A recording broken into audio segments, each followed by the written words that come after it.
Gentlemen, can I have your attention, please? We're about to begin. Could you please take your seats?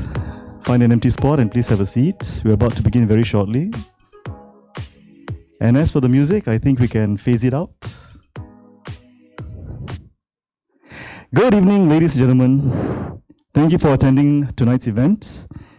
As we are about to begin, I'd like to make the following known, and I would like everyone to please take a seat. Now, first and foremost, thank you for your kind cooperation and attention. I have a few housekeeping rules, of course, before we begin, as it is procedure and protocol before we begin functions like this. The first and the most important, I think all of you know, is to please switch off your handphones. Okay? Please angkat sumpah right now that you are going to switch off your handphones, because it's something that I have to beg at every event, but somehow people still don't cut. So I'm asking you to please switch them off, or at least have them on vibrate. Okay? Silent or vibrate. All right, by doing so, you'll have made full attention to the presentation that we're about to show you later. And we will really, really appreciate it if there were no handphone noises during the event. And secondly, I'd also like to take this opportunity to invite members of the audience to be as actively engaging when the Q&A starts. Let's show our foreign guests, our foreign speakers, esteemed, how wonderful Malaysian hospitality can be. So if you have questions later, do make the effort to ask, okay? Now we're going to have Slido, so you're free to ask any questions later. Okay, that's great. Now, ladies and gentlemen, as I mentioned, my name is Vishal and I'll be your Master of Ceremonies for today. And I've also mentioned that we'll be using Slido for the presentation for the Q&A later. We will share the code later. At the moment, we're going to show you what today's talk is about, which is called STIMULI.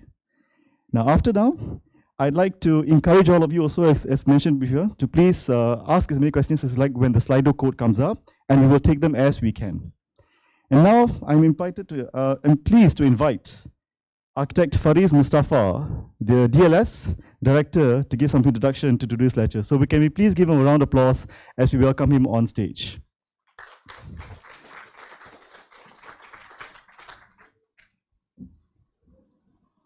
Okay. Good evening, Assalamualaikum, and very good evening. Thank you for coming. My name is Faris Mustafa. I'm your co-director for this DLS 2020 STIMULI. Hold on, let me just adjust. Sorry, I'm a bit short. Okay, all right. So DLS, Design Lecture Series, is a series of monthly lectures that PAM organizes. It's open to the members and also the public. So for today, we have Architect BRIO, all the way from India, with us for this month. And this month, for all you architecture lecture lovers, it's a very hectic month. I think we had one last week, and we'll also be having another one this coming weekend. So there's plenty of lectures to go around, and I'm grateful that you decided to come tonight. Okay, all right, regarding our theme today, not today, but this whole year, is STIMULI. So STIMULI is something that we look at what stimulates architects, what stimulates design, what stimulates our passion in architecture. So just a bit about how we decided to call upon Architect BRIO to come here. I was looking online and I found their profile, and I was looking at one of their projects, which is in Sabah. It's for the unprivileged kids over in Sabah. So it's a bit surprising to me, because usually our perception is foreign architects coming to Malaysia is always about the lucrative jobs, the big jobs, the ones that starve us from our our scale of fees. Okay, so it was intriguing and surprising to me to see people who are willing to engage in smaller jobs, all the jobs that actually, honestly, we ourselves do not dare to take. So to me, this is something that is interesting and stimulates. You wonder like what really are architects about, what really designers about, and it's all about the challenges that we take on, the small things that we usually underlook. And okay, so I look at Architect BRIO as an emerging practice, which is they don't have fear to take on the small jobs. Of course, it's usually just the small jobs that they do, but they are not afraid of tackling things like climate, sites, culture, and also clients. Because clients usually, we are always catered to the ones who can pay us, but sometimes it's not it's not really about the money. It's about the satisfaction of doing design. So I'm going to talk about just go a bit about their profile. Architecture BRIO, they've done jobs in all around the Indian subcontinent. They look at the unique characteristics of all these specific conditions and investigating which intervention has potential for positive change and impact in the way with our natural and built world. Okay, and so they've done jobs and they've won awards for it, including JKC Architect of the Year Awards, the AD-50 Awards and IID-Awards. So presenting our speakers all the way from India, Architecture BRIO, Mr. Robert Verrijt, and also Shefali Balwani. Thank you. Round of applause.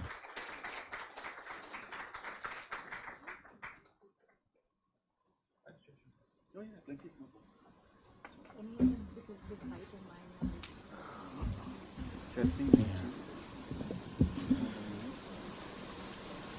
Testing. I'll get you one.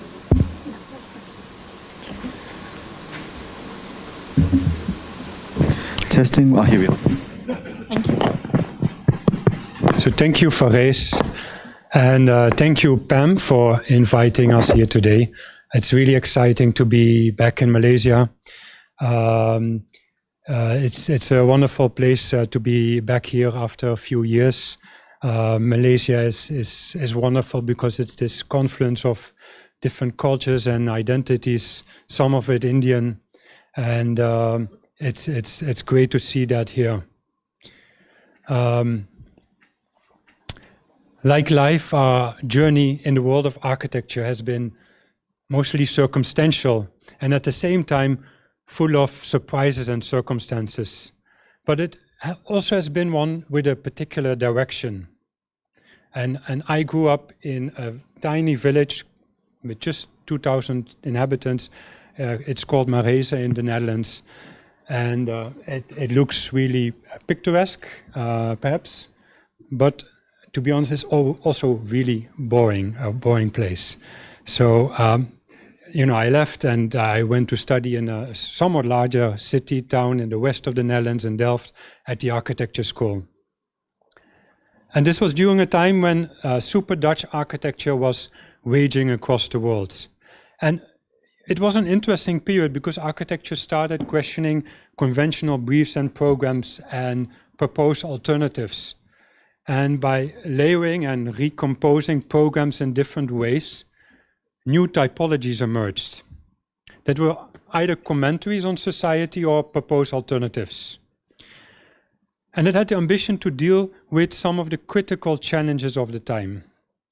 However, the strong emphasis on the clarity of the concept also resulted in a loss of the experiential and the physical quality of architecture.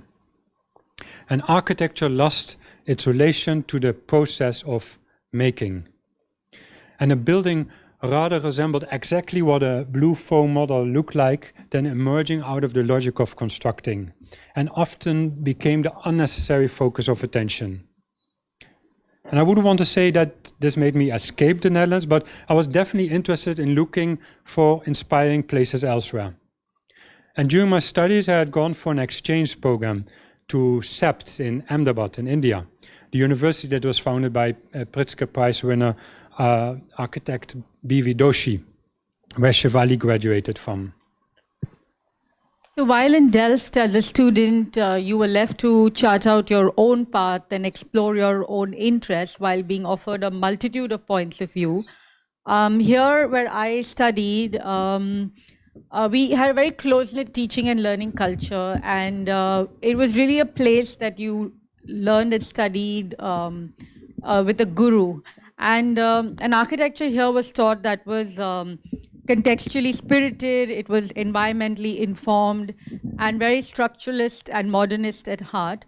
But it was also a place that was on the edge of being dogmatic due to this very close-knit culture. And while looking for a place where architecture did emphasize on experience and materiality, an architecture that instead of calling out for attention, would search for a continuity, we both chose to work in Sri Lanka in the studio of Channa Daswata to be able to get a closer understanding of the works of Geoffrey Bawa. And Bawa's work seemed to not impose itself on its surroundings, but seemed to do the opposite. The untamed wildness of Sri Lankan tropical nature seemed to determine his architecture in its conceptualization and almost dominate and overtake it in reality.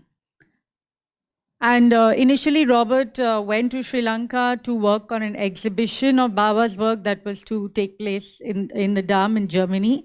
And it involved making many models of some of his buildings, many of which were made without drawings.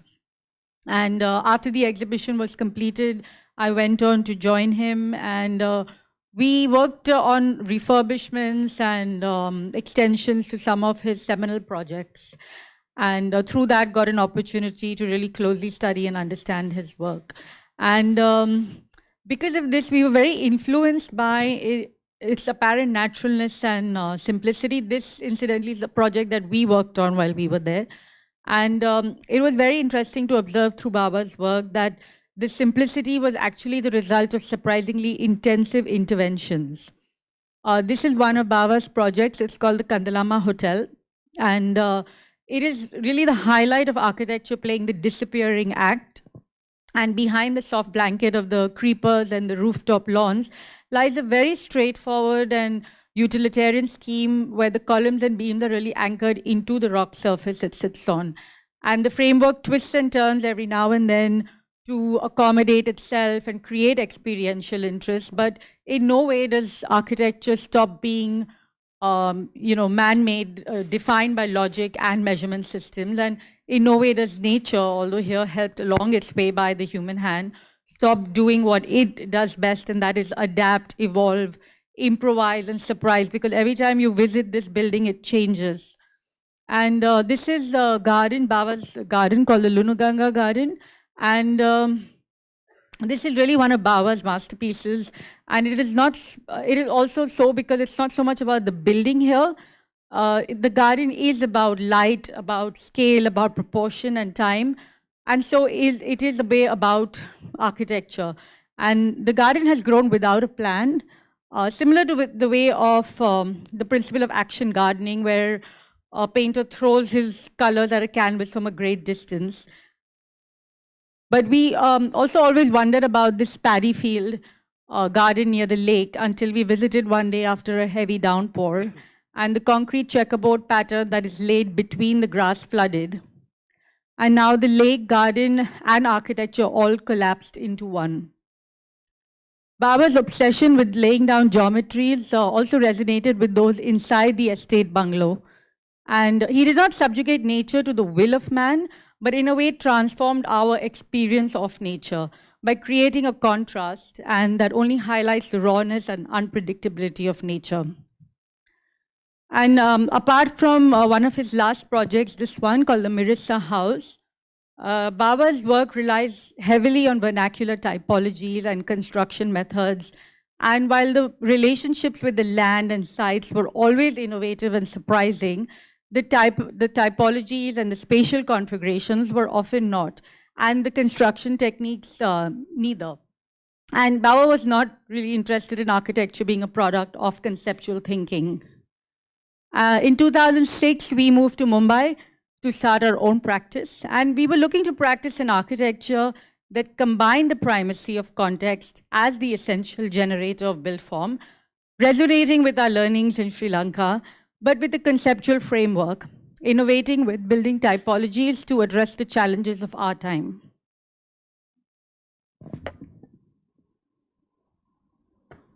So this is where we work. Now we are 14 years in existence, and our office team size ranges between 15 to 20 people. And you see here a noisy street on the outside. I don't know if anyone's been in India, but trust me, it's very noisy. Serene calmness on the inside, and then there's a buffer of banana and bamboo plants in between. Here you see our workshop. And we work in project teams on projects located across India and Southeast Asia. And today we will present just 8 of our projects and focusing on 3 different topics: practice, landscape, and materials. And one of the most attractive aspects of working in India is the immense variety of conditions you can expose yourself to. In contrast to the Netherlands, which is so far been spared of the reality of the globalized world with its increasing peaks and valleys of wealth concentration, in India we deal with extremes. Extremes in the economic status of our clients, and this makes you constantly have to adapt, switch positions and negotiate. Exposing yourself to different and diverse situations, and that it gives you the opportunity to build relationships and weave stories between them. And it makes you flexible, it makes you agile. It also means that one day you find yourself arguing with a client about which double-door fridge to purchase. Well, in the next meeting, you're struggling to find solutions to build an entire house at the cost of that same fridge. And it also means that our clients are really different. For example, here the users of the project were the butterflies of Sikkim, a state with an astonishing variety of butterflies, but that are increasingly under threat due to climate change. Or here, homeless communities in a self-initiated project. We've designed high-end homes, and we even built a dollhouse for real Barbie dolls. Here we worked with a variety of a group of users in the design of a public promenade, and this is in collaboration with a group of like-minded architects in our neighborhood, which is called the Benda Collective. And here we deal with, on one hand, upper-class residents who ideally want to limit access to the promenade for a private, quiet stroll in the evening, while the indigenous fisherfolk would rather dry their daily catch right there on the pavements. And then at the same time, an educational NGO attempts to stake exclusive claim to the street furniture for schooling their street children. Now, globalism tends to homogenize, but it also polarizes. And in our contemporary experience, our world feels increasingly disparate due to the increasingly connectedness of even the most remote places. And we therefore encourage to embrace this pluralism in our practice with all the inherent contradictions. So we are going to take you now through this variety of conditions, starting with a story that germinated on a playground. Our first project was commissioned by the organization called Magic Bus. They realized that the children in the city were the most affected by scarcity of space because of its startling densities. And what started as an ad hoc sports coaching and mentoring program by the founder soon became a nationwide program. The boys and girls in the program learned discipline, improved self-esteem, hygiene, and the benefits of working in a healthy and competitive environment. So the first phase of this campus and these buildings you see here are designed by Rahul Mehrotra, and I had worked here as on this project while I was an architect in his office. And when we returned to Mumbai, the NGO approached us to design the second phase of their campus, starting out with a master plan. So to begin the design process, we held several workshops with the stakeholders to understand how the campus was functioning and how to make more optimal use of its existing resources. It was a great learning to go back to a project that I had helped design and learn from both its achievements and mistakes. So what emerged, for example, that for the children visiting the campus, there was a need for more shaded spaces where they could play and learn, and especially in the hot summer months and also in the monsoons. So what we designed was a composite of two programs, partly a building and partly a challenge course. It was an interactive building that is both a gathering space and a play area. We located the learning pavilion over here at the confluence of four important landscape elements. A river that you see here. Oh, you have that, okay. a hill, a stream, a field, and yeah, that's the 4 elements. And these elements are emphasized by strategically placing the various activities on either side of the banks or of the stream that runs below it. And the roof straddles across these different elements and ties them together. So this building is a building with the purpose of, in abstract terms, educating children to overcome challenges in life and overcome boundaries. And it's an extension of the already existing challenge courses on the campus. Children learn to work with each other in teams to achieve goals, and the space below the roof is open to all sides. In the summer, it gives respite from the heat, and there's a natural breeze from the river that cools the space. And in the monsoons, the pavilion becomes a dry space to take cover, and the stream below comes alive. So the building changes with season. And often children's play spaces are associated with color, but here we wanted to emphasize the experience of the natural environment. The nature, the classroom becomes the outdoors, and nature becomes the classroom. Well, the Learning Pavilion was a project that resulted out of a more traditional model of a client-led architectural commission. In the next 2 projects, they are really a result of self-initiated practice. And you know what motivated us to do these projects? Well, we realized that when it comes to the quality of life of ordinary citizens, we as architects in our city, in our country, we had become irrelevant. Here in Mumbai, for example, in this housing estate that was meant to improve the living conditions of slum dwellers, the architect is an agent of twisted bylaws, and to be honest, has no other option but to be that agent. And these are the conditions that architects are engaging in, and of course lose credibility in the meantime. And you know, we feel that if we want to regain our position of relevance, we need to push ourselves to redefine our ways of operating. How can architects transform themselves from merely competent executors of assignments into entrepreneurs or producers? You know, we can't only wait for clients to call us. Instead, can we create demands and opportunities? So we collaborated with Billion Bricks, an organization from Singapore, and set up a dedicated design studio within our office to address the urgent issues of homelessness in India and the world. And this was with one mantra: never design poorly for the poor. Now, this is a picture of a typical village in India. It's under perpetual construction, perpetual disrepair, and beleaguered by overcrowding. And trying to think through this problem of the lack of adequate housing, we started thinking on a much larger scale, looking at the massive shortage of housing that exists around the world. And the problem is daunting. 1 billion people do not have an adequate house, and this figure will double in 2030. And currently around 500 million of these people living in rural areas, and they don't have access to housing loans to build their own homes. Now in India alone, there is a deficit of 40 million rural homes. To build that is, of course, it's an impossible goal. But this is what the government thinks will be the solution. But merely providing a concrete box is not the solution.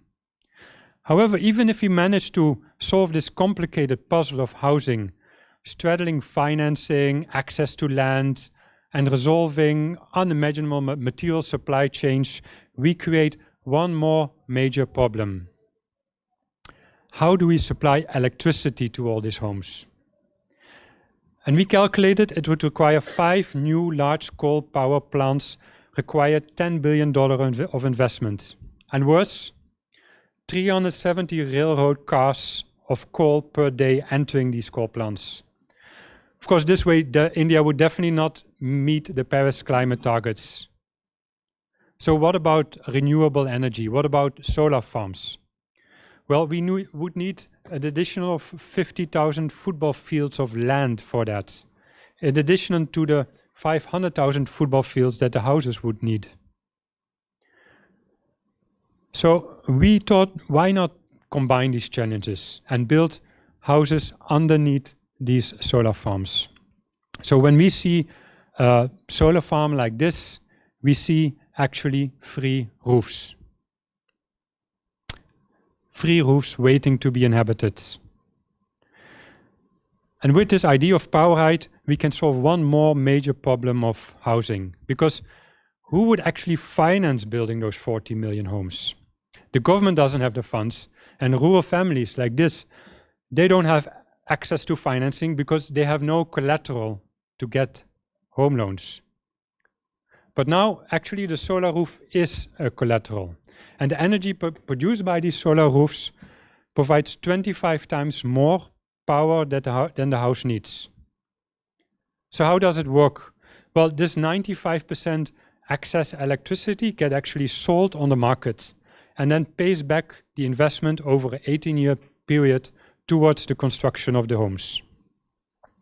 Now, this is the village of Machalgaon, which is about 300 kilometers east of Mumbai, where we built the first prototype. And like almost all rural sites, access and distance to a city with large construction equipment is a challenge. So this kind of high-tech solution that we would know from places like New York would be ridiculously inappropriate. But prefabrication is paramount to build at speed and quality. So we had to reinvent this idea of prefabrication. We needed to sort of miniaturize the prefab element so that it could be assembled without the need of a crane. And the support structure is made of prefab concrete blocks that gets bolted together with nuts and bolts on site. So we actually developed a new column system that consists out of small blocks that weigh less than 20 kilograms each. They're therefore easy to carry, and you know, the concrete acts as a mass, and the central rod that is screwed to tighten the blocks together takes all the tension. So really kind of like this idea, you know, of the toy that we used to play with. It works structurally exactly like that. And here we tested the ease of assembly of the system. And what was amazing was that in one day, all 8 columns were erected. And then a connector plate with threaded female joint that you see here tightens and compresses these concrete blocks. Then in half a day, the steel roof structure was placed on top of the columns to brace them. Everything apart from the main structure can be adapted also to local conditions. Here you see the insulation for the solar roof, and here the completed house in the context of the village of Machalgaon. Now, this project has a huge potential to scale up and reach a large number of communities around the world. But what I think is most special about this project is that families in Verrijt will become the pioneers towards a sustainable future. And they will live in a house that is more future ready than the ones that you and I live in. Here are a few photographs of the prototype in Aurangabad.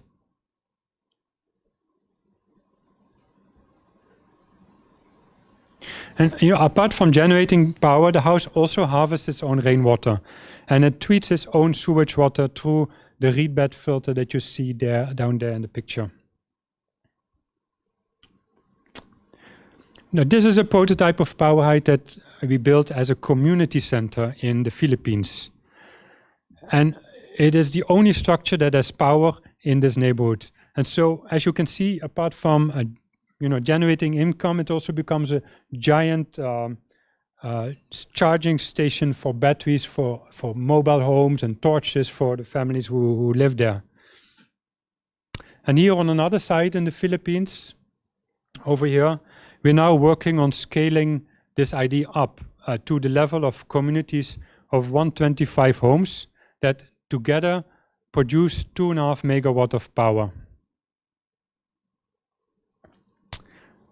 So then, moving from the Philippines to Sabah on the island of Malaysia, Borneo. And speaking here in front of you, we realize that our knowledge of the challenges of Malaysia as a country is limited, and we certainly do not want to sound like scholars on the topic, but we were very surprised to hear about the story of Etania schools. Because we assumed that in 2020, all children around the world would have the right to go to school, regardless of economic status, race, or citizenship. But that wasn't the case in Sabah. Here, children from migrant laborers are systematically kept out of the education system. And the organization Etania School decided to do something about it. They started small learning centers for the children of migrant laborers who have otherwise no access to education. And then they contacted Billion Bricks to design a prototype school for them with an ambitious plan to build 30 such schools. Plantation agriculture is ecological violence. And we, of course, all know by now that architecture is the most polluting industry. But one can see here why agriculture is also the second most polluting industry. As of 2015, palm oil plantations in Sabah covered 1.5 million hectares of land. And typically it is a tropical rainforest, also the habitat of the orangutan, that is decimated to make way for a palm oil plantation. Our footprints as urban citizens is not limited to the city that we live in. In an urbanized world, corporate production and extraction subsume territories that are far beyond the geographic area of the cities themselves, and they demand ever larger zones of support.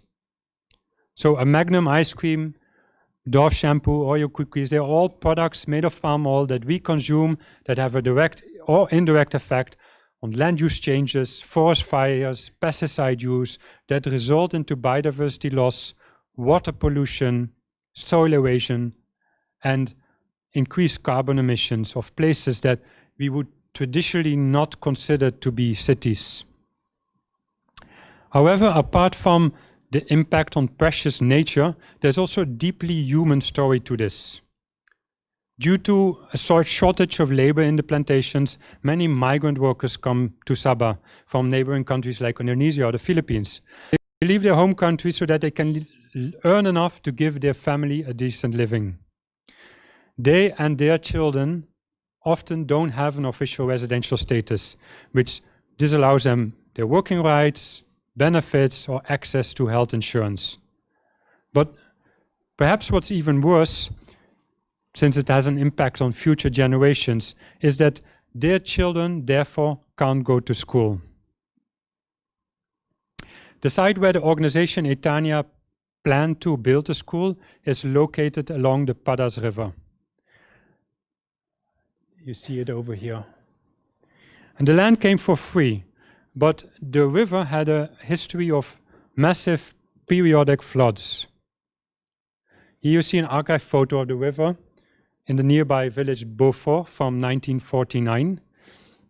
At the same location, 1996.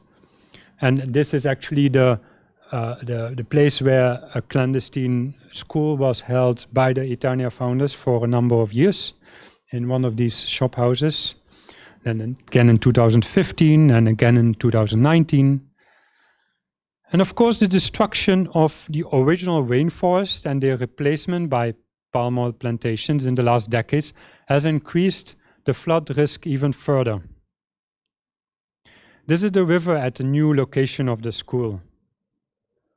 And because of the flood risk, we kind of proposed to raise the school from the ground, not unlike much of Borneo's vernacular architecture. And this is what we built. A school really raised on containers. Now here an actual drawing of the site. And the site during floods. And we had to find a cheap way to lift the whole school without making the structure unstable during earthquakes. So we employed two methods. One is we created an artificial mount from soil excavated for a water harvesting pond. And secondly, we arranged a donation of 5 decommissioned shipping containers. And these support then the classrooms, minimizing the structural components of and stabilizing the framework. And then this creates an additional sort of covered space under the classrooms for a lunch area and a gathering space. And then acts as a buffer zone for the river to expand and keeping the classrooms dry. Now the building is oriented along the east-west direction to minimize heat gain, avoiding direct sunlight hitting the long elevations. And this also means that the classrooms are all facing the river and enjoy a natural draft of air that flows across the rooms in north-south direction. Now funding for the operation of the school is extremely minimal. And the roof generates power through a few solar panels. All rainwater is collected from the roof in a large rainwater harvesting pond. And then the waste that is generated from the toilet is treated in a reed bed system. And that ensures that the school will be as self-sufficient as possible. Now, these are the containers that just arrived at the port of Sabah in KK, placed on the trailer, moved to site. And, you know, contrary to common belief, and especially amongst architects, and I'm sure we've all seen photographs of container projects around the world, recycled containers are not necessarily the ultimate solution for all our problems. They are not insulated, they are often rusted, badly damaged, and then they need a lot of work and financing to become habitable spaces. So that if they do become habitable spaces, they become prohibitively expensive, at least definitely for, you know, projects like this. So we decided to only accommodate strategically non-habitable spaces in them, a toilet block and storage spaces for the school. So here there's a short video of the school. You know, in projects like this, we felt, you know, you need to evaluate where your value addition can be. Organization Etania without us could either continue to build temporary like classrooms with little ventilation and light or in an uninspiring environment, or build fun places where one can be proud of going to school. The value add could lie in very small things. You know, we were only able to visit the site 4 times during this project. That's because it takes a whole day to actually travel there. And then, of course, communicating with a Chinese-speaking contractor was not easy. But a full comprehension of the conditions is impossible. And we have asked ourselves as well, whether an architect from the island itself wouldn't be able to do a better job. But can a fresh outsider's point of view lead to new, desirable innovations? Of course, there's a fine balance between naivety, willful ignorance, and productive creativity in projects like this. So here, another picture of the school. The ground floor space between the containers have actually become sitting areas, and really kids gravitate towards the building. And the grounds are designed as a very interactive. Play is the most important learning tool for children. And the school building itself integrates play into its structure. You know, kids are running up and down the mount while playing football, or they swing from trees. And because the classrooms are lifted up, they don't get disturbed. And there are various ways to move around the building, which allow the kids to find their own path up and down the building. Interactive learning and learning in different groups and group sizes was essential to the brief. You have the possibility of a traditional classroom setup as well. And between 2 classrooms, 2 small rooms are used for group work. One of such rooms is a reading room. And instead of having to build walls around the classrooms to keep children, you know, contained like in a traditional school, the classrooms here are only confined by the railing. This open floor plan, the open windows, large roof overhangs and deep verandas ensure that the outside is always a part of the learning activity. And there's always space for kind of fun unexpected activities. So in the second chapter of our talk, we are going to focus on landscape and nature. The countryside around the cities in India is going through rapid change, and the difference between untouched nature and man-made nature is rather diffused in most rural landscapes. The landscape of most of our sites is often neither used as agricultural, nor is it untouched. We have seen that in a rapidly urbanizing India, nature and its natural discomforts tend to increasingly get shut off from the daily experience. There has been a reconfiguration of man's relationship with nature. For urban citizens settling in Arcadia, nature has now become either a contained object to visit or a display to be viewed from within a sealed air-conditioned box. What interests us most is to understand in each particular place and time which approach to architecture can have a significant impact on the way we deal with our natural and built environment. Which approach is appropriate? If appropriateness gets associated with what is culturally acceptable or with the nostalgic rootedness, it often leads to cultural stagnation and it leads to cliches. Often an inherent conflict between the context and climate of a project and its chosen typological and functional approach generates solutions that are unconventional and unexpectedly turn out to be favorable solutions. So these are some of the typologies of some of the homes and small-scale institutional projects that we have worked on. Whenever we start a project like this, we always question how do we avoid the devastation of rural landscape by urbanization, and how do we deal with this landscape that has been the home of farmers for centuries from becoming disrupted and disturbed. So here in the Western Ghats of India, close to where we live, is located one of our sites. And from here, you find numerous streams and rivers find their way down this undulating landscape and eventually feed into the Bombay Bay. We ask ourselves, will we be able to create different relationships between the new settlers and the rural landscape? Can we build such that it's barely visible? Here you see the house across the river. It's just settles below the top of the hill, camouflaging itself with the silhouette of the undulating landscape. But it also sits high enough to measure itself against the landscape in the distance, that of the winding river and the mountain range. It is a house which is a combination of several typologies. It's a partly underground house, a courtyard house, a veranda house, and a lookout post. The climate in this region is very unforgiving. Apart from a very short winter, it's either scorching hot and dry, or it rains with a tremendous destructive power.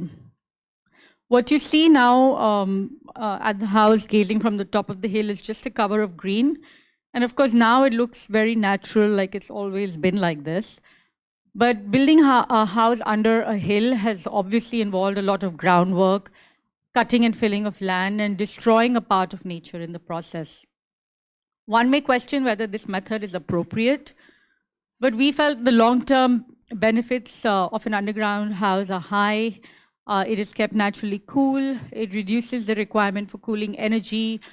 Nature is allowed to take over after completion, and it offsets this temporary disturbance. So a courtyard in the center, it forges a connection with the roof and travels through the interior of the house, extending past the pool onto the landscape. It ties together the architecture and terrain in an experiential movement. Here's the plan of the house.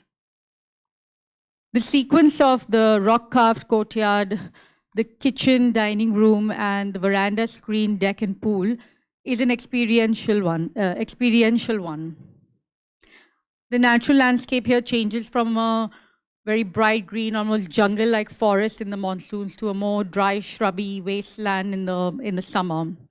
And we intentionally planted drought-tolerant fountain grasses to mitigate this transition through seasons. The veranda is an essential element for life in this climate. The bamboo screen here acts as the filter, but also creates a layer of privacy. The building is made to age and weather. And there's something sublime in the dramatic collision between the order of geometry and the unpredictability of nature. And at the intersection of both, there is a choreographed ruin or decay. It almost meditates upon this inevitability of time and the forces of nature within which one can find both joy and comfort. So this next house we're going to show is called House on a Stream. Here, this house questions the conventional building typology of a house in a pastoral landscape. Here it has become one house which is built as two with the landscape flowing in between. Again, the landscape here changes with season. The stream is a rocky, dry bed in the summer months, and the stream really comes alive and becomes a violent and turbulent stream in the monsoons. And by scattering the house across the stream, it becomes an omnipresent element of the project. There's a bridge that connects the two units, and this really encourages one to come out of the house and experience the outdoors every time you need to move from one place to the other. There's a small pool when you enter, and that acts as an extension of the stream in the monsoons, and in the summer it becomes a substitute for it. The outside and inside shell of the house are distinctly different. The internal space is defined by the changing thickness of the internal ceiling. And poché, it describes a space between the walls and ceilings and between the inner and the outer shell of the building. Here, it's also part of the drawing technique that we use. This approach is quite contradictory to the building's otherwise modernist spirit. The exterior form really responded to the elements of the side, peeking here and there to accommodate itself and hug the stream or embrace a view. But we felt that needed to be modified on the inside to get the desired spatial experience and flow of interior spaces. Here you see the plan of the house. So there are not too many defining walls that separate living from dining from kitchen. It's more shifting of symmetries and that contribute to this dynamic spatial experience of discovery through the house. The main material outside on the exterior is form-finished concrete, and the heaviness of this is offset by the whitewashed walls that are used on the inside. The large sliding doors that span from floor to ceiling and wall to wall really blur the difference between indoor and outdoor spaces. So in this typology, the architecture is both delicately balanced on a reduced footprint, almost like a boulder that's found in the landscape. The homogeneous materialization emphasizes the sculptural quality of the house that molds itself above the site. And here, by lifting the tips of the house off the ground, the relationship with the landscape gets paradoxically strengthened. And the contradiction between architecture and the land and nature gets highlighted. And the pleasure of the building in this project does not lie in this denial, but rather in the collision of the two. So concrete, a material that is solidified and shaped by its textures of its counterform, has a beautiful and poetic quality, and we all as architects love to use it. But it in a way felt like a sin using it in this project, because the high embodied energy of concrete is certainly not very sustainable. But I mean, on the other hand, building in a timeless manner like this could last a century. At least that was the ambition of the client. And therefore does reduce the relative burden on the environment. But building our first house with this material made us much more acutely aware of some of the challenges we face in India. This project took 3 years to build. It took so long partly because we couldn't find the right kind of sand for exposed concrete. all the sand that was available locally was mined in creeks and rivers and was saline and full of silt. This is where the sand mining takes place. So, and while the city is marching on in the distance there. The requirement for raw materials devastates the surrounding landscape, and large-scale sand mining, for example, is banned in many states. And out of desperation, miners resort to illegal forms of sand mining. Young men have to dive to the bottom of the river and they fill buckets with sand, which then get lifted up onto the boats and offloaded on shore. And this practice reportedly led to about 26 deaths last year. The desperation becomes even more evident in cases like this, where you see bullock carts are used to remove sand from the beaches around the city, eroding the coastline further. And as a substitute for sand, alternative industries are developed to crush stone into sand particles, and they then in turn leave large gaps in the hills around the city. Okay, so if we say let's avoid concrete, bricks, for example, there's an insatiable requirement for clay bricks where fertile farmland is converted to brick kilns and the land surrounding the trees is cut away, eventually killing the trees and leaving these fertile lands fallow. But brick kilns are not only destroying the fertile topsoil, they also emit black carbon and pollute the air.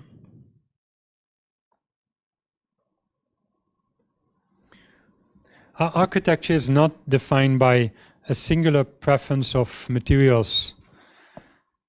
We live in an age of scarcity, a depletion of material resources and skilled labor.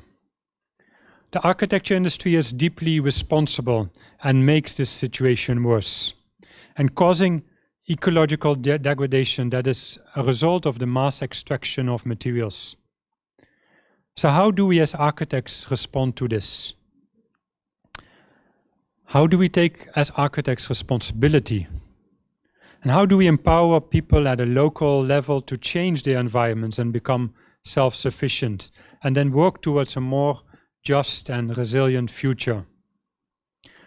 What building materials leave a smaller footprint?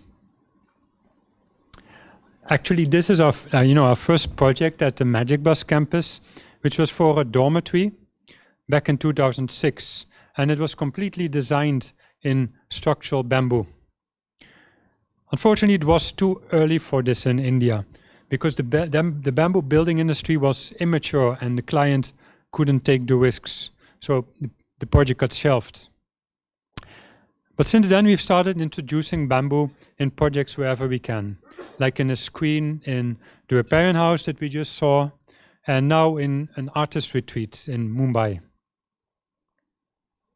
And in this project, there was one more major concern.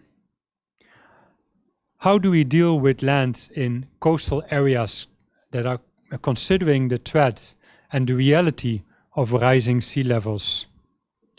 In this, on one hand, we could say, let's just avoid building near the coast. But coastal areas, of course, naturally some of the most desirable places to settle, either because of livelihood or because of the environmental qualities. 560 million Indians live along the coast at risk due to the rising sea levels. So could you instead deal differently with the land? Can we build in climate resilience and use building methods that have less impact on fragile ecosystems, as well as are future ready and could accommodate these rising sea levels? So here, the Mumbai Artist Retreat is poised to become a place where artists can work in a spacious, natural environment, away from the heavy physical and psychological demands of the global metropole that Mumbai is. The Artist Retreat is conceptualized as a community space. It's an art lab of sorts that aims to bring together art, ecology, and society. We started the project with digging a water harvesting pond. It replenishes the groundwater table with sweet water in the monsoon and then prevents it from turning saline in the dry season. So you see here on the right a series of pavilions that are cabins and workshops, and they're placed orthogonally in the direction of the grid of the palm plantation there, with the geometry of the pond as a contrast. And then next to the pond, we proposed a workshop building. And the plan of this is very simple. There are 2 rooms that are defined merely by rows of columns, and then 2 chopped off pyramid-shaped roofs with 2 skylights that are shifted away from each other that define these 2 spaces experientially. Now, the typology is loosely based on what is called the Ambalama in Sri Lanka. And according to me, it's one of the most beautiful public infrastructure projects of the early 19th century. Sited on a modest rock outcrop, an island amongst a sea of paddy fields, pilgrims and traders and travelers from all over South Asia gathered here to rest, meet and share stories with each other. So the structure delicately balances on these 4 boulders of around 1 meter in size. And the height of the boulders carefully levels the difference between the slope of the rock surface and the horizontal plane. Space functionality, tectonics, and materialization and structural essence all converge here. It's heavy and down to earth, but transparent and light at the same time. The spatial quality of the Ambalama is one of continuity while being anchored and rooted to its specific location. So the artist workshop is a 12 by 9 meter tropical shed in a grid of 1.5 meters with a 6 meter high roof. And while the stilts and columns and beams are made in galvanized steel, the roof structure is built of bamboo V-shaped rafters, which are then topped off with a skylight on the top. The skylight, which is a solar skylight, pulls up the hot air from the space below and encourages a natural flow of air across the workshops. The skylight brings in light, but it also, of course, generates power. And the otherwise distracting solar panels are subtly integrated into the design. Now, because regulations in India don't allow us to build permanent structures near the coast and to reduce the impact of these structures on the site, the steel components are all completely manufactured off-site. Hereafter, they are assembled with nut and bolt connections on site, which allows them to be dis- and reassembled elsewhere if the need arises in the future. And you see here then these bolted connections. You see the structure is actually placed on large stone boulders, which form the foundation of the structure.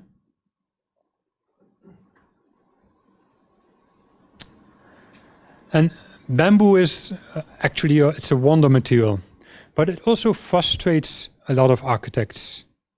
Firstly, it's never straight. And secondly, it varies in diameter between the bottom and the top. And I'm showing you this image from the bamboo market in Mumbai, because when you see the end results, and you see, for example, bamboo projects from Bali, it may look very easy. But you know, we didn't have the luxury to afford a rigid selection process to get the perfect bamboo, or import expensive bamboo from Indonesia, which would anyway also defeat the ecological purpose. So we kind of worked with the crooked, uneven, small dia bamboos that we got locally in the market. Then the diagonal zigzag layout of these rafters avoids the irregularity from becoming distractive, but it also is actually a stronger structural frame. And on the right, you see a detail of how the bamboo is then tied to the cement board shell. And the ends of the bamboos are tied with a coconut rope to prevent it from splitting. And then here you see how the whole structure comes together at the top of the skylight.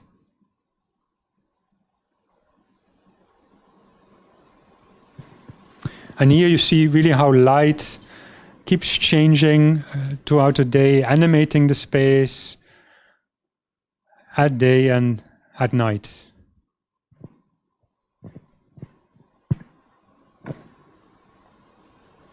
So the last two projects we will talk about are both under construction at the moment.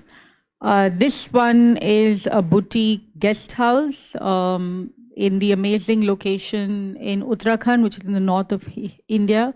And you get a stunning view of the Himalayan mountain range from here.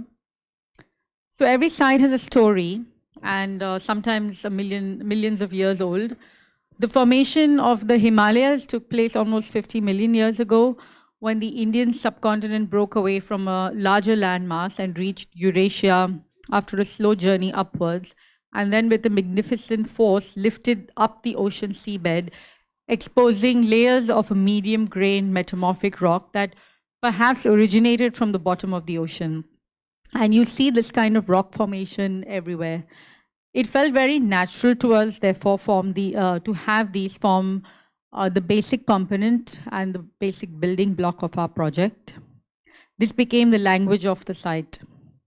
Not a choice that made our lives easy, though, because here you see a dozen old men. They are sitting slowly and patiently working on the stone masonry. First, the stone is quarried from the site itself, because it's illegal to quarry stone from outside in this area. Then it is shaped into a somewhat rectangular block and positioned with a mud lime mix into place. And then the final finishing and the alignment is done on the wall itself. So most men working here are over 50 years old, because the art of stone masonry is slowly disappearing. And even though it is not intended, this does evoke a sense of nostalgia, because it won't be before long that these methods become completely obsolete. This is the building tradition in the region. It is load-bearing stone masonry wall and standing seam iron roofing. The latter was introduced by the British. It is not nostalgia, though, that drove our choice of materials. And it's not a celebration of crafts either, because we're very much aware of the trap of fetishizing craftsmanship. But when you have the choice of sculpting a building out of the earth on which it sits, rather than carting up truckloads of sand, cement, gravel from the foothills up a very long, steep journey of 6 hours, it was just common sense that drove this choice. And a concrete frame house in this area has become aspirational. So this house acts as a resistance. This is the plan of the site, and there's a boomerang-shaped house that sits on the top of the site, and then there are 3 pavilions that are scattered at lower levels. And this is a section through the site. So the walls are built as if they are sculpted, almost extruded out of the earth. Architecture is embedded, as Frampton called it, by inlaying the building into the site. And the walls are literally built into the earth in places which then get covered by a green roof, emphasizing on the solidity and massiveness of the wall compositions rather than the walls as individual elements.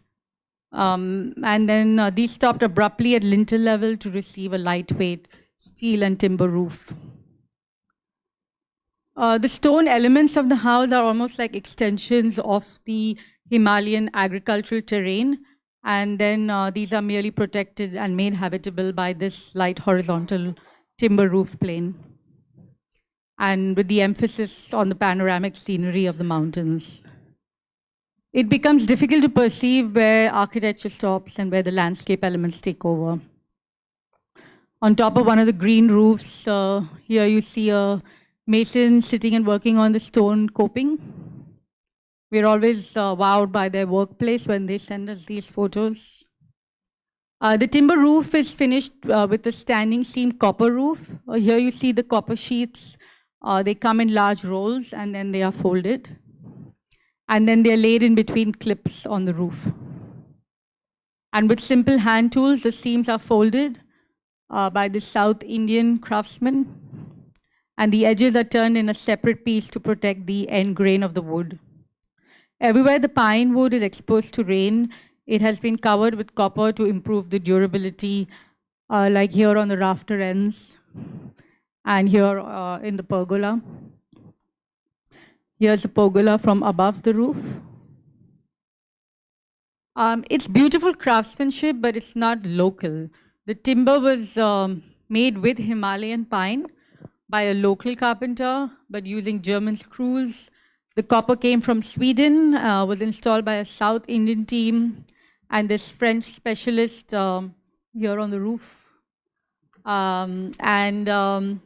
But the carpenter had never made a roof with these kind of spans, and the standing seam technology that was introduced by the British was much more primitive. So this causes us to reevaluate and redefine what local and traditional mean and what and interpretation of it is. So in this last project, we asked ourselves this question: how do we build in pristine natural landscapes? And people have an inherent yearning to retreat to those undisturbed parts of the world. And as urbanization intensifies and a feeling of isolation from the natural world grows, our desire for a place away from the life in the city increases, a place in the wild. And we continue to do so while we know that the wild does no longer exist. The last bits of the world have already been explored. Apart from the deep oceans, every place has already been visited, seen, documented, written about, written on, and Instagrammed. And this picture became the icon for the rising popularity for remote, inaccessible places last year. It shows a traffic jam on one of the most difficult to reach places on Earth, Mount Everest. So would you still want to climb Mount Everest? Would you rather look for less traveled, less popular, more remote places, and then spoil those as well? Now, here's the dilemma that every architect faces when starting work on a new site. Should one not leave the site alone? Why touch it? Why spoil it? Now, the problem with this, though, is that if we believe, as William Cronon, an environmentalist, puts it in his book, The Trouble with Wilderness, that nature is where we are not, we give ourselves the permission to evade the responsibilities for the lives we actually live in our urban environments. If we designate the wild places as sacred, we actually also say that our backyards, our roadside trees, and our neighborhood parks are not valuable. So now I would like to step back for a minute and elaborate a bit more in detail what we mean when we use the words nature and landscape. Firstly, I would like to establish that when we say nature, it is not actually what you would presume it to be, raw, untouched nature. In fact, as Simon Sharma elaborates in his book Landscape and Memory, there's no word for raw, untouched and unseen nature. As soon as the human eye lays its eyes on it, that which is raw is immediately transformed to a landscape, framed as well as in a painting in a museum. One could say that nature is as ephemeral as Eurydice. Seeing nature implies that it vanishes. It becomes cultured and created. And landscapes are culture before they are nature. They are constructs of the imagination projected onto wood and water and rock. So what you see with your eyes is defined by what your parents, your great-grandparents, Romantic poets in the 18th century, and the first Homo sapiens planting a seed and starting the agricultural revolution saw in nature. Their fears and their adorations, the adoration of the sublime, and their greed filters your gaze. Still, however, we are attracted to those pockets of landscape that seem close to what we imagine wilderness would have looked like. And we want to inhabit those places. We want to explore them. And we want, after a hard day of exploring, that there's a comfortable place for us to retreat into and wind down. So we designed a trekker's hut. Well, not this one, but this is one of the inspirations for this project that came from this image. Because one could, of course, build on the natural rock platform right there on the right, but much more exciting would be to notionally build a cabin that kind of hovers over the edge, seemingly off balance. And additionally, more floor area in the air means less area touching and impacting the site. And now there isn't much room to actually place any habitable space, and the weathered mica rock that you see here, they're just too beautiful to touch. So designing something so precarious required a whole different process. We made use of drone images to make a final selection of the site because it was kind of impossible to actually walk there. We then converted these images into a 3D map in a software to understand the geography better, created a 3D polygonal model, generating the texture, and then here the 3D mesh.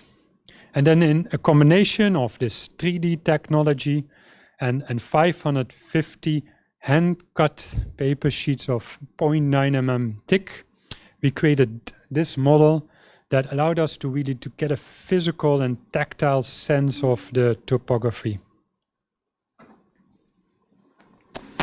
Now, the design of the design strategy of this trekker's hut is very simple. There are 3 wings that cantilever out of a central triangular core, and then each wing contains a different program. So we were determined to avoid affecting the site in any way we could and preserve some of that magic wilderness despite our presence. So the cabin has a floor area of just 40 square meters, but it touches the earth only on 1/10 of that area. The mountain cabin is designed to be autarkic. All 3 roofs are filled with integrated solar panels to provide its own power. And then the roofs are sloping inwards towards the center to harvest all the rainwater, which then gets stored in the hull of the cabin here, in the space between the floor and the rock surface. While avoiding reliance on external sources, it prevents any damaging impact on the sensitive ecological habitat it is nestled in. And to reduce the interference on the rock surfaces, the shape of the faceted elevations are determined by the point at which the volume then hits the geometry and the geography, almost crystal-like, in their own way, mimicking the rocky outcrops of the site. So building this is definitely going to be a challenge, because the line out alone is full of improvisations. How do you measure a column between two points on a site, right, with a very specific horizontal distance on a slope that is 45 degrees, while the abyss is staring up at you? So we decided to do first a rough layout so that we could at least confirm whether what we observed in our digital model matched with the site conditions. And then you can't just drill away in the rock hoping that you're in the right place. So actually you see here that each team member then becomes a marking point to see if it is in the right position.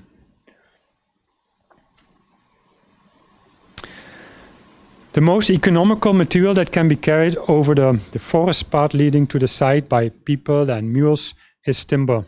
So the framework is made in pine timber.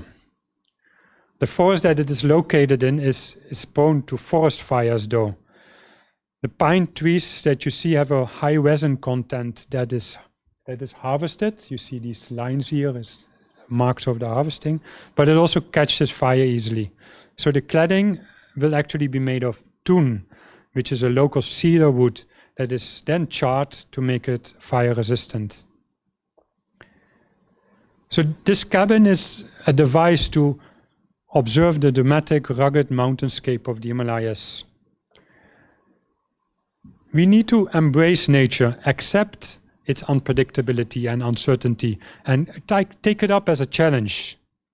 In our work, architectural typologies and landscape strategies go hand in hand to enhance and anchor a building in its context. But I do hope we have managed to show in the previous projects that contextual and environmentally sensitive design does not mean that one always need to take what one sees at face value.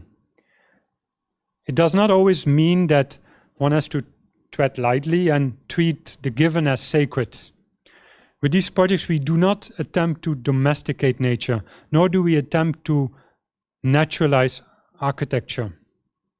We search for just the right amount of confrontation, an equilibrium between the natural processes and architectural permanence, a stage to experience place and time.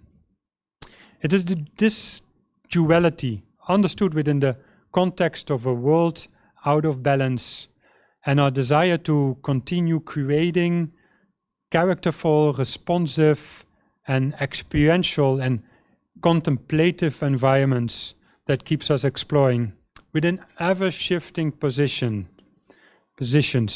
and an architecture of pluralism. And in contemplating on this view of the eternal snow-capped peaks, which we don't know how long they'll be like this anymore, hopefully will make visitors act on these grand challenges that we will all have to face. Thank you so much for listening. Thank you.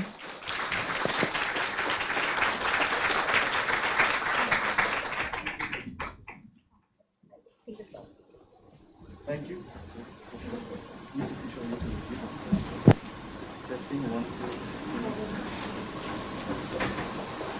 Testing one. Ladies and gentlemen, let's give our esteemed speakers, Shefali and Robert, another round of applause for their inspirational and very poetic approach in design. So I would like to ask both you speakers to please go into the middle of the stage. Aye. At this point, ladies and gentlemen, I'd like to invite Architect Wan Sophia to call upon, to deliver the token of appreciation as soon as she gets back into the hall. In the meantime, ladies and gentlemen, if you look at the slide above me, for all of you who would like to ask questions, please go to slido.com. The event code is written on top, hashtag D790. Please ask as many questions as you can. Let us take this opportunity to interview our speakers, and hopefully we can get some interesting answers here tonight. Okay? Okay. So I would like to call upon Architect Verrijt Mustafa, co-director of the DLS series, to come on stage to start with the moderation. We will do the photo taking session after the moderation. Thank you. Thank you, Vishal.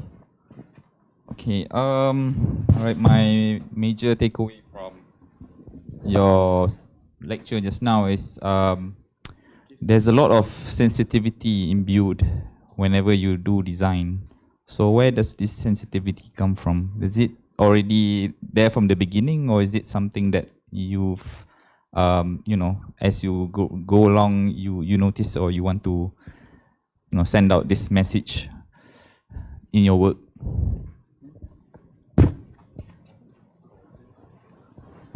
Okay.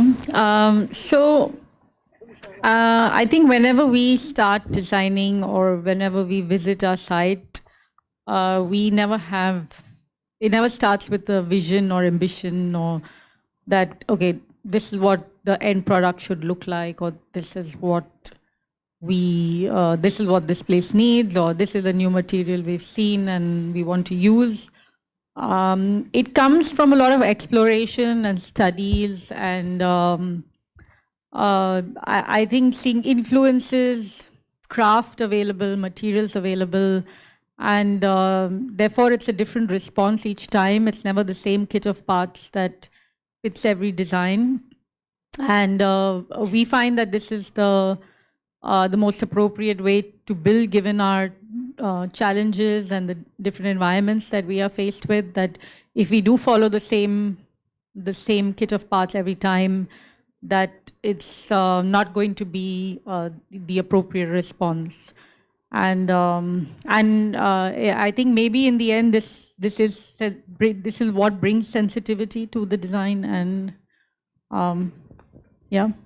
Yeah, I think we don't live in a world anymore where it is valid to have an approach that is identifiable as an approach that is specifically yours as a person or as a practice. I think it's very important at this point in time that you actually listen much more and adapt and switch positions to a particular case or context. I also like when you touch a bit about adding value to your projects. So it kind of rekindles that whole, redefines what we always look at, value engineering. So maybe we'll look at it in a different light from now on. So we'd like to open questions from the floor. Do we have anyone? If you have any questions to the floor, just raise your hand. I will come and give you the mic. Please introduce yourself. Oh, we have one from on Slido. Okay. Oh. All right. On your architecture for the unfortunate, how do you view the impact of emerging economic model of impact? Oh, all right. Okay. Oh, strained my neck just now. Okay. Of impact of investment in the recent years. Yes. So I think that's a fantastic question, and it kind of relates to this kind of new way of thinking about architecture and your agency as an architect. And instead of kind of, I think we touched a little bit about that in our lecture, but that you're not looking really anymore at as seeing a practice that waits for a question, but actually that you actually look for what are the questions, right? And what are the different ways that you can answer those, and those do not come with just brilliant ideas. They do not come with only imagination and creativity. They come purely also with business models. So I think design and architecture then becomes really a creative way of dealing with financing. How do you actually finance a vision? And that actually then becomes and informs a particular design solution. And I think that's what Verrijt, for example, is all about. How do you actually use this idea of impact investing that is there in the world? These investments are there. How do you use that actually as a sort of a toolkit to create, well, not only architecture, but also new opportunities for people that would have otherwise had no really access to that kind of financing. And there was never a design tool or even an architecture or a solution for people to be able to access that kind of financing, right? So architecture plays an extremely crucial role in that field, we believe.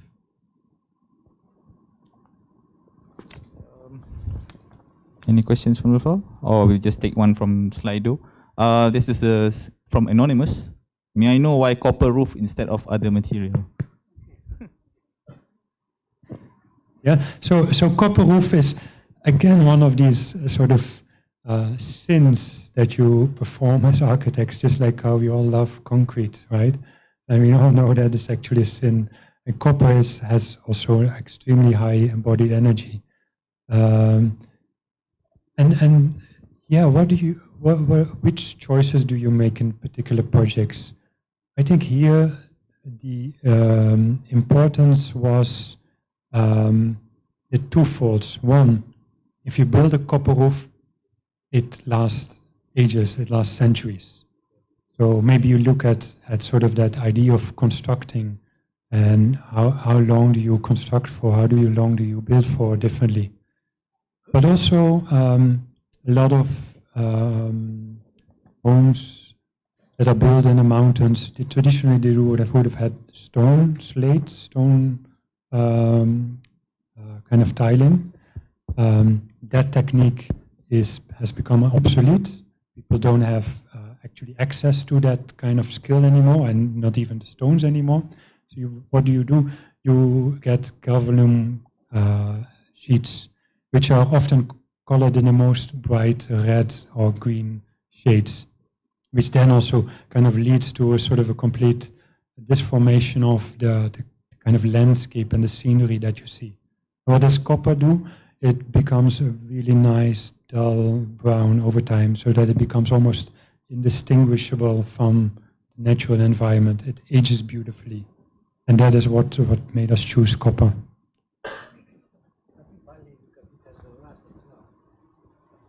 It has it? He said, this gentleman over here says also partly because it doesn't rust. Well, yeah, it patinas, of course. Yeah, it oxidizes. So from the pictures, it was still fresh. It was like bright, sort of brown, and then becomes really nice and dull brown over time. But it never deteriorates. Any questions? Or I'll take another one from here. Wow. Will you be continuing the power height concept on a larger scale? Or any obstacles about that? Yes, so that's I think, I mean, power height is not meant to be a single home. It is meant to be a solution on a wide scale across the world. And power height has the ability to do that. We are actually now working on a specific site in north of Manila, where we are building a first community. And this then becomes a sort of a model to generate further interest. And you know, the one thing I would like to say more about this idea is that when you talk about affordable housing, and you know, there are many agencies across the world who build homes for the poor.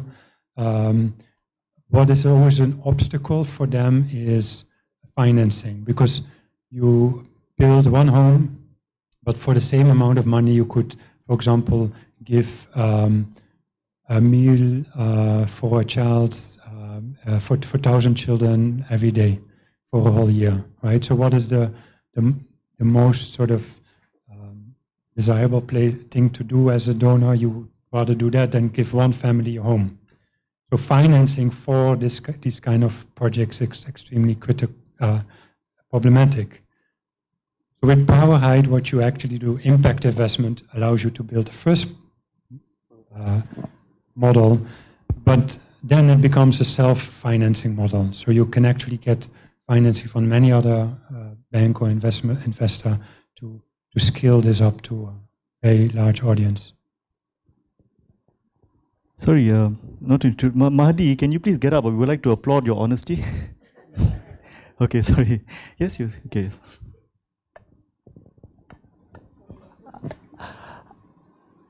First, I would like to congratulate you to actually present wealth of ideas through materiality.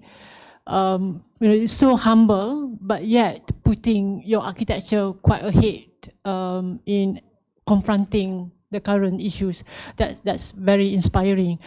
So my question is more on the materials itself that you use. You debating on the sand quality, and then you move on to the timber that you use, pine from Himalaya, and then copper from France, and bamboo as well. So question is that for bamboo, I assume that it's a natural material available in India. How does it compared to, in terms of durability compared to Indonesian bamboo or anywhere from the region? Is that a usable material naturally in India?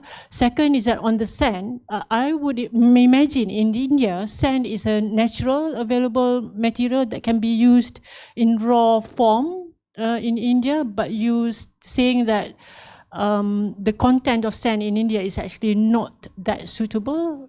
Yeah, so it's more where we build or where we were building. Of course, there are parts of India which, like along the river in Ahmedabad, like in cities like Ahmedabad or where else do they use a lot? Yeah, so I think it's region specific. So there are regions where you get good quality sand, but for us it would have meant importing or getting sand from a different state. And then which of course increases the cost of the project and the quality as well. So for that reason, it was a bit of a challenge for us. And since this was the first time we were using the material and in that particular way, we eventually did import it actually from Gujarat. Yeah, so the problem is of course that cities are expanding so rapidly. So the sources around the city, like metropole, like Mumbai, they're just depleted. Then governments apply banning, or they ban mining to preserve some of the nature. But then, on the other hand, you get all sorts of other sort of industries that keep on coming, and you get illegal kind of forms of mining, which you saw there, which then also again has a human impact. So it's really kind of about like how do you really navigate that landscape of different kinds of materials that are there, but none of them, of course, are perfect. Bamboo is not a perfect material either. Bamboo in India does not have a building industry. It is used abundantly in scaffolding, but not in construction. So that means like in scaffolding, it's just temporary anyways. But to start using it for permanent construction is something else. So this is something that we sort of try to push, introducing the material in parts of the projects so that you can overall start sort of reducing that ecological footprint that you have on the project, and therefore sort of normalizing the usage. In the artist retreat, it is used in the roof, but it's used under a cover. It's never exposed to the rain. So it's a perfect material for structure in that case. But, I mean, we would of course like to push it more and design structurally in bamboo, but I think because the precedents are not great and the client always wants to see the good example, and if you don't show them a good example in India, then they don't, I think, trust that that it will last long. And but we hope that changes. And of course, there are regions in the Northeast and where the bamboo industry has been there for many years, and they build traditionally in bamboo as well, where the quality is also better than where we are. So Himalayan pine, why? So Himalayan pine is, timber is another sort of a difficult topic in India, where a lot of timber actually gets imported. There are not many, or there's not really a strong culture of harvested forests, certified harvested forests in India. So if you want to be absolutely sure that you have the right wood that is harvested, like that is a forest that's been meant to be harvested, then you actually have to import it from, let's say, Sweden or Norway or Canada. Then, of course, you get all this sort of carbon that comes with it by just the shipping of the wood. Himalayan pine is one of the particular woods that is harvested. There are plantations for by the government, but it is not necessarily something that's used a lot because of the structural sort of uncertainties, and we therefore then you have to use other methods like the technologies that we described on making it sort of reliable. Himalayan pine is harvested in India, yes, in the plain just below the Himalayas, yeah. Alright, we have one question. I was intrigued by this as well.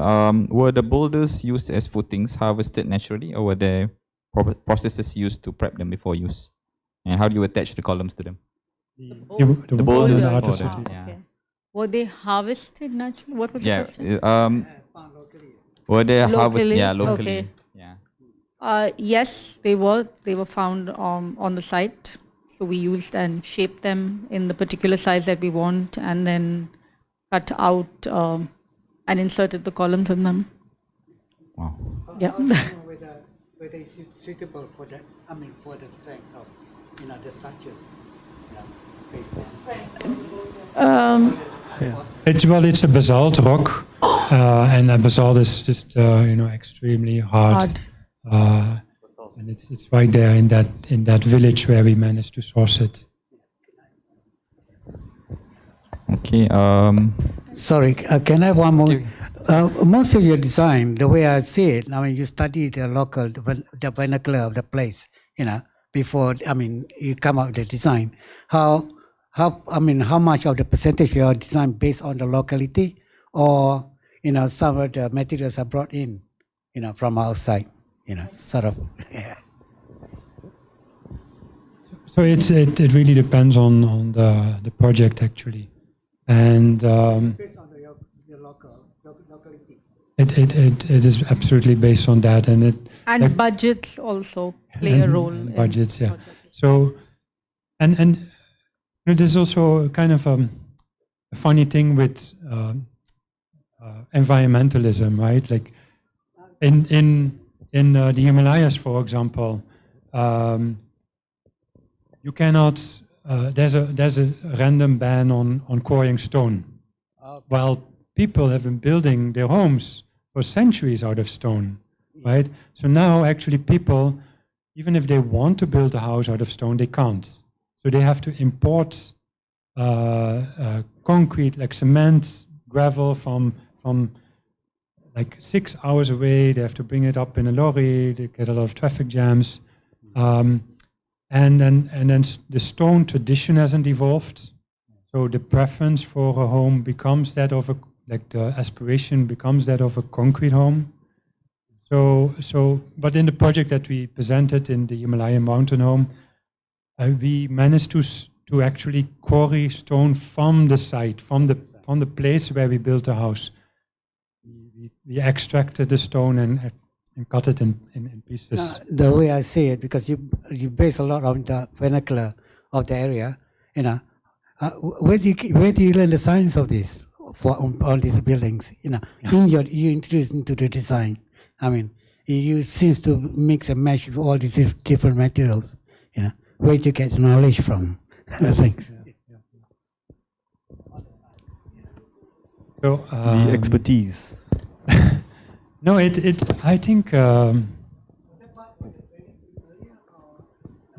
I wouldn't say it was, but Originally based on the engineering school. right. There are some, just on design. Yes. It was more engineering-based architecture.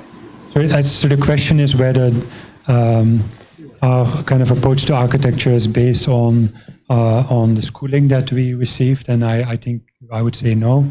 In Delft,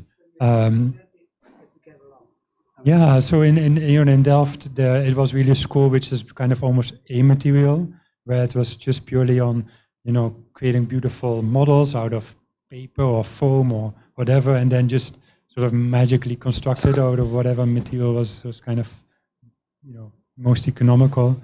And but again, a sort of an influence which was very much like sort of modernist and Indian modernist brick and concrete, which is sort of the base materials. But I think it was sort of ourselves moving out of our own comfort zone and exploring different places. Me moving to Sri Lanka, Shefali and me traveling around the world, and kind of looking at other ways of doing this. The school in Sabah was definitely inspired by, let's say, the longhouse, right? How do you build sort of a typology? Sorry? The The vernacular. vernacular, yes, yeah, definitely. And without saying that the vernacular always has to be the vernacular of that particular place, you know, it can also be, like, for example, the idea of the excavation of the pond on that site and then creating a mound and then building the school on top of that. It's a tradition that exists in Bangladesh on the plains there, right? Where they also deal with floods. So it's not necessarily a local, you know, Borneo technique, but it is a technique that is used elsewhere, a vernacular technique that's elsewhere used to solve a problem. Okay.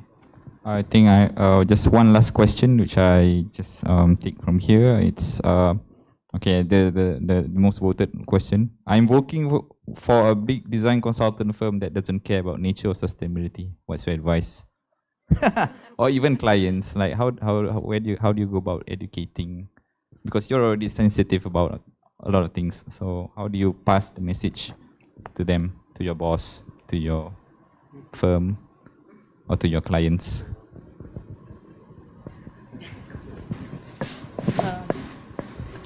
Mahadi, can you stand up?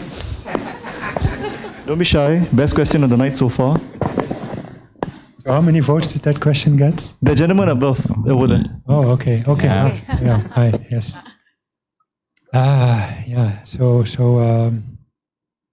a good question. We've never worked in that kind of situation. I wouldn't know, but I think it's about starting discussions and conversations with your fellow team members and sort of kind of coming, sort of sensitizing and trying to verbalize what are really the essential problems that you're tackling, right?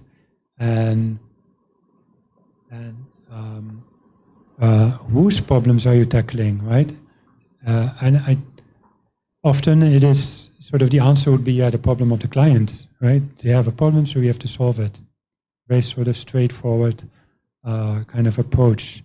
But then it's trying to find out, you know, what are perhaps other ways that this client can be sensitized to the fact that there are also perhaps other people who get affected by a particular project, or perhaps invent or look at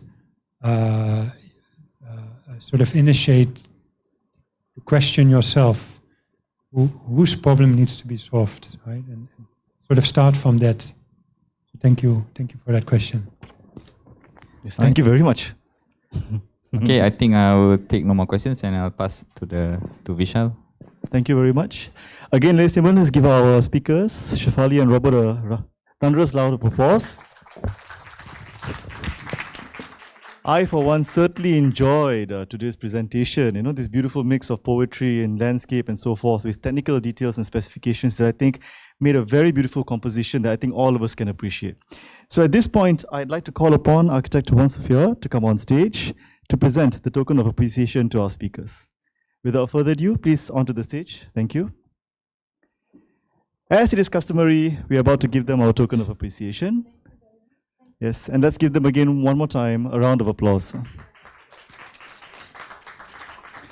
Okay, muskuraiye, sharmaiye mat.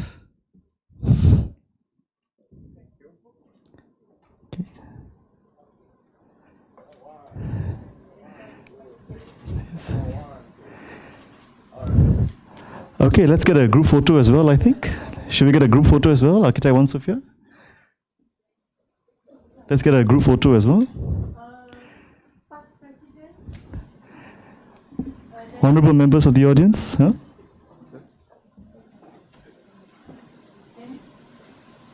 Can I get Architect Izumi, past president, to come on to the stage? Thank you very much. And of course, yes. And I'd like to invite myself as well.